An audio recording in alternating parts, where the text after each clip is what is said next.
cheapest tickets at the World Cup final in New Jersey will be $11,000. Goes up to over $80,000. 4 World Cups around the world, and it's the most I've ever seen or have to pay for a ticket price. The World Cup is here, and shockingly, the most surprising thing may not be on the pitch, it may actually be the cost to get into these games. So today we're going to talk about how expensive the 2026 World Cup is for fans, from the dynamic ticket pricing to all the other costs that are associated with following your favorite team, and how it's pricing out most of the fans that would even want to go in the first place. So let's see what some of those prices are and some of the reactions to it. Tickets for any game is just impossible. First of all, directly through FIFA, here's all the games that are available for purchase, not one single big game that anyone wants to see. But for argument's sake, let's just click on USA versus Paraguay.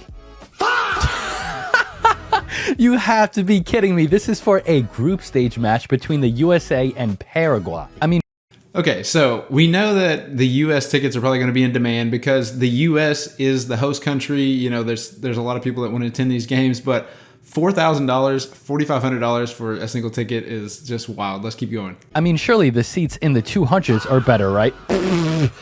This is insane. You could have bought a World Cup Qatar 2022 World Cup final match for less money than a USA vs Paraguay group stage game. Just comparing these prices, the 2022 World Cup, as we can see, the final match, a ticket to the final match, category 1 would have been about $1,600 for you to go, which is, you know, pretty reasonable for a final. But if we compare those to opening matches here in the USA, those prices aren't really even comparable. If we just look here, a category 2 opening day match will run you more than the World Cup final in 2022, which is just ridiculous. Can we talk about the World Cup for a second, please? Now, this is at MetLife Stadium. July 19th, match like 104 or something. It's one of the finals.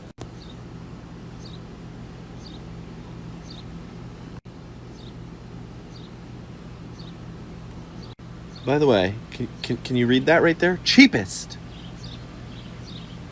$7,000. So the cheapest tickets to get into one of the final games, so I don't know if this is the quarterfinal, I don't know if it's the semifinal, one of those last games, cheapest ticket, $7,000. Now obviously these tickets are going to be in greater demand. This is the final, we get it, this is the most popular sport in the world, but again, comparing these prices to the 2022 World Cup, it's not even close. I love this comment right here, $0, and it's just a guy watching TV. And then someone else saying, the crazy part is it'll be packed. And absolutely, it will be packed, and FIFA will make their money. And then one more, it says, I just bought an 86-inch TV to watch the World Cup. Cost me $930, is connected to my home theater system. So there you go.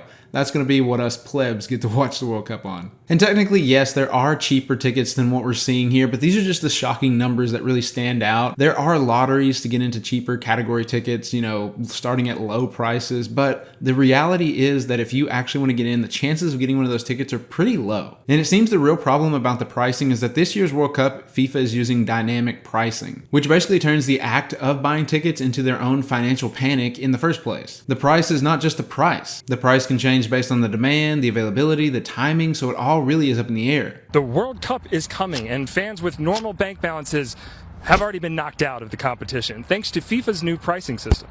Last September, FIFA ditched fixed prices and allowed the cost of tickets to rise and fall based on demand, aka dynamic pricing, aka goodbye cheap seats. On average, ticket prices are now roughly 3 times higher than they were in 2022. Now, you may say this is just punishing fans, but no, it is actually punishing fans dynamically. Let's just use the final as an example. Say you had tried to get a ticket for that game when they were first released. The cheapest seats, category 4, way up here in the timeout corner at MetLife Stadium, cost 9 times what they did during the last World Cup. So just pausing that, we have $2,000 versus, let's go back just a little bit, During the $200. $2,000 versus $200. Just insane. So your next option would have been category 3 tickets, except those prices got really dynamic and were raised $5,181 from the last World Cup. Category 2 tickets, they got dynamically gouged as well, up $6,377. Meanwhile, the most expensive tier of tickets, category 1, reached historic levels of dynamism. They surged to $10,990. Those same category of tickets cost $1,600 at the last World Cup. And that price does not even get you seats on the sideline. I think it's a great place to stop right there because really this just shows this pricing model comes down to complete greed. I don't know how else to say it, but it's just greed. And one of the comments says, why do you guys keep saying FIFA when it's actually the USA? Because it is FIFA who actually sells the tickets for events organized by FIFA. I know that going to concerts, going to different things here in the United States, maybe it's not like this around the world, I'm not exactly sure, but the pricing is getting more and more expensive for almost every event that you go to based on demand, based on timing, different venues that you might use or different websites that you might use. And so maybe this has something to do with FIFA trying to tap into the American culture of the FOMO, the missing out, the, hey, we can price them whatever they want because this is a one-time event that some of these people are going to get to. And so I think it just really comes down to FIFA sees the opportunity and they have the greed. And then this person has a great point. Don't complain, boycott. If fans keep buying tickets, FIFA is right. If stadiums stay empty, then next World Cup will have normal pricing again. And honestly, that is true. If more people decide to just watch at home, whether they can afford the ticket or not, then that's really going to send a message to FIFA that, hey, this is not something that we want to see in the future. Whether or not that'll happen, probably not, because like we said, this is the biggest sport in the world and this is the biggest sporting event in the world. And so I have a feeling that those stadiums, no matter what the price is, they're going to be full. And it seems like FIFA is not only facing the fire from fans themselves, but from government bodies as well, as we can see in this clip. Those World Cup ticket prices? Yeah, I know, they're expensive, and FIFA is being investigated for it. The Attorney Generals in New York and New Jersey announced that they're investigating whether FIFA's ticketing practices violated consumer protection laws. They want information on FIFA's use of variable pricing models, which sent ticket prices soaring for most matches, and redrawn stadium maps that fans say relocated their seats far from the pitch. New York Attorney General Letitia James said, quote, New Yorkers have been waiting years for the World Cup to come to their backyard, and they deserve a fair shot at affordable tickets. Some seats for the July 19th final, which will take place at MetLife Stadium, are going for nearly $33,000. Last week, New York City Mayor Zohran Mamdani announced that there will be some $50 tickets made available to city residents via a lottery system. So I think that's something that we mentioned earlier in the video is that lottery system. There are different avenues for people to try and get cheaper tickets, but the likelihood of getting those tickets is slim to none. And so for the average person to try and get in is just really unrealistic, which really stinks. Hopefully these different investigations will actually lead to something that will lead to a change, and the next World Cup will not be the same situation. I have a feeling that other countries probably would not allow this type of thing, whereas in the United States, it's just a culture of consumerism and there's a lot of spending going on, and so there's a lot of money to be made and people want to make it. If you're enjoying the video, I'd really appreciate it if you'd subscribe to the channel for more content like this. Now, let's keep going. But it also needs to be said that the ticket to get in is only a small piece of the puzzle because you got to also think about travel to the game. You got to think about hotels and Airbnbs, Verbos, whatever you're going to stay at, as well as just all the overall prices that come along with attending one of these matches. I mean, the whole fan experience is ruined once you see the $150 ticket. It's ridiculous. Here at New York Penn Station, a train ticket to the MetLife Stadium in New Jersey, or the New York, New Jersey Stadium, as it will be called during the tournament, normally costs about $12.90. But during the 8 matches and the World Cup final, it will cost for a non-refundable round-trip ticket $150. Why? To cover the extra costs of labor and security, according to the train operator, NJ Transit. New Jersey Transit says they aren't profiting, but fans and locals alike say it's unfair. It's ridiculous. It's unreasonable. It makes no sense. It's excessive. It's not fair. It's taking advantage of an event. It is out of control. I think that is absurd, actually. The only other options to get to this stadium are an $80 shuttle bus, limited parking near the stadium for more than $200, or chancing it with a ride share with no price cap, making the World Cup even further out of reach for many. So not only are you paying $2,000 to $3,000 to $4,000 to $5,000 for a ticket, but now you have to have a $150 ride to the stadium, or you can catch an $80 shuttle bus. Everything is being increased, and I understand the need for more security, the need for more crowd control. It's definitely something that needs to happen, and somebody has to pay for that.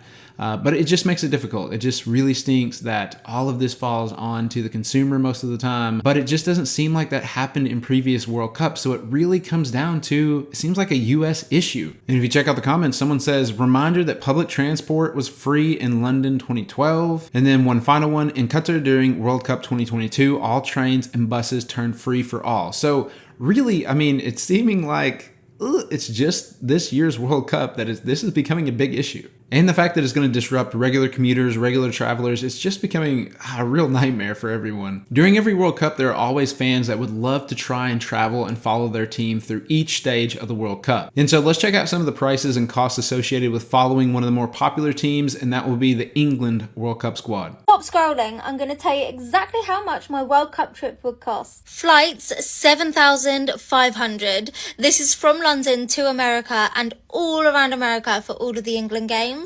Accommodation, $14,200. Hotels and Airbnbs are so expensive. Match tickets, $16,000, including $5,000 for the final. Food, $7,000. Now that sounds like a lot, but for 6 weeks, that's only $150 a day. Internal travel, $3,000. Trains, taxis to stadiums and things like that. It's crazy how much it actually is. Miscellaneous, $750. Alcohol, $4,000, but that's $100 a day budgeted for beer and wine. So the total is, drum roll please, $52,450. So I think some of these numbers may be slightly inflated by some of the choices this person is choosing to make. Obviously, some of this stuff could be rolled back. The $4,000 on alcohol. If you didn't drink, I mean, yeah, you would save a lot of money there. And then there are also some other places as well. And then the cost of the Airbnbs and hotels, $16,000, I believe it was. That just seems a little bit high. I mean, maybe that's true. Maybe it depends on where you're staying at. Maybe you could find some cheaper locations. But obviously, as the demand rises, the prices go higher. And trust me, just like FIFA, those Airbnb guests, those hotels, they want to make their money. So that was a pretty expensive way to travel and follow a team. Let's watch someone who did it a little bit cheaper. How much it's costing me to follow England in the World Cup around the US this summer. Right, start off with flights. £2,599.38. That's about 6 flights, I think. I'm going back and forth for a couple of games. Right, a com, $1,638. That's a mixture of Airbnbs, hotels and then apartments on booking.com, and it's usually split with 1 or 2 other people. Esther's, insurances, all that kind of admin stuff, $120. Match tickets, £3,259. So I'm going to go ahead and stop it right here because we're going to watch the rest of this, but I just want to go ahead and note the biggest difference between those two videos. And so yes, the overall experience is going to be expensive, but there are choices that you could make if you wanted to follow a team that is going to make a big difference. And so as we can see in this video, tickets a lot less, accommodations, hotels, Airbnbs, so much less. And so it really makes me question the last video of where are you staying? I mean, really, but let's keep watching. Then you've got spending money, £3,300. I've worked that out, roughly £150 per day. And then I'll convert it into dollars when I get out there, just based on the duration of my stays. So that totals £11,116. So this is going to cost him about 11,000 pounds, which converted to US dollars is about 14 to 15,000. So a lot more reasonable, still very expensive. I'm not going to say that's cheap by any means, but still very expensive, but a lot cheaper compared to the previous video. So obviously there's different ways to do it. You can do it kind of the more bougie way, or you can do it the more budget way. This guy seems like he's staying with people. He's going to be multiple people in the room. And so, you know, this is a way to save money. This is a way to do it. I mean, you're coming from another country, but still compared to the previous World Cups like we talked about, this is still going to be a lot more. Fans have always had to think about tickets, prices, hotels, travel, but compared to previous events, this year's is just way more expensive. It's almost completely outrageous. And ultimately what we find is that it seems like regular fans are just being priced out, and they're just missing a wonderful opportunity to be able to attend, you know, a lifelong memory, a lifelong once in a lifetime event in your home country. I mean, it's something special, and the average person should really be able to go, but we are missing that. All right, I just bought Category 1 tickets to see the USA play. Let's see where I end up.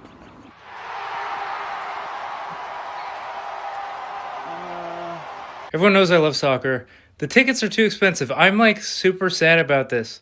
It's too expensive. Okay, MLS tickets, LA Galaxy in the 100 sections, $3,500 a seat for a season.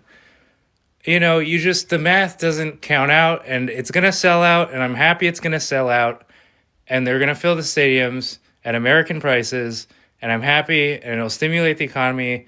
I'm just sad. Like, I waited like my whole life for this. The economy's bad. I did what they told me to do. I got a good degree from a top 100 business school. There's no jobs. You do the things they tell you to do. Leadership academies, public speaking classes, all this extra stuff. and you're still not making any money. You're like, oh no. And that really just sums it up. There is the average person doing the right things that wants to attend something that is their passion. This is probably this guy's favorite sport. He has everything. He has the memorability. He has everything in his room. He has everything on the walls. This is a real fan of the sport in the United States and in a country where we want the game to grow and people want the game to grow. This is what's happening. People are being priced out, and so it's a real shame. For a lot of people, this is a once-in-a-lifetime opportunity. If they get the chance to go, then I am very happy for those people. Most of us are going to be watching at home, just like that guy, and just like most of the people in this video. And this is where the World Cup really does tie back into the theme of this channel, talking about money, finances, things like that, because all of this is tied together. Be sure and let me know down in the comments down below, are you going to be going to any of the World Cup games here in the United States, Canada, Mexico, or are you going to be watching from home like most of the rest of us? And if you enjoyed the video, be sure and click on this video here on your screen where we talk about another financial nightmare, and that is people absolutely drowning in car and truck payments that they cannot afford. So be sure and check it out right here. Thank you for watching. I will see you next time.